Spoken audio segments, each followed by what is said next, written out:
المطلوبة. أشكر يعني منبر الحرية الذي أتاح هذه الفرصة ديال الحديث عن موضوع مهم جدا اللي هو التحولات في المجتمعات العربية. مازال مطروح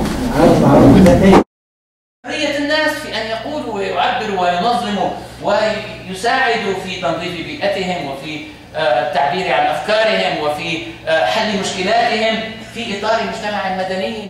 جد متفقة مع الأستاذ المحاضر أستاذ. أننا نعيش تحول كبير في العالم العربي.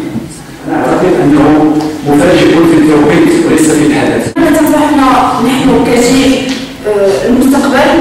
نحن في عصر تمكين الفرد، نحن في عصر تمكين المجتمعات. كعربي يعني يحز في نفسي الحديث عن الدول العربية بصفة عامة وعن الأنظمة الغير ديمقراطية. الدول العربية بقيت التوأمة بين العائلة، الملك الشخصي، والدولة، وإلى حد كبير هذا سبب ولا زال يسبب مشكلات كثيرة.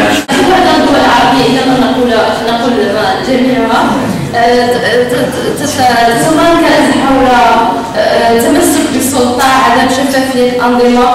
أن التحول الديمقراطي القادم في الدولة العربية أن تضمن نمو البلاد الاقتصادي، أن تضمن هذا الهامش الكبير للطبقة الوسطى. كذلك بأن العنصر العربي برمته يجب أن يعطي الكلمة للإثنيات الأخرى الغير العربية من أجل أن يتقدم إلى الأمام.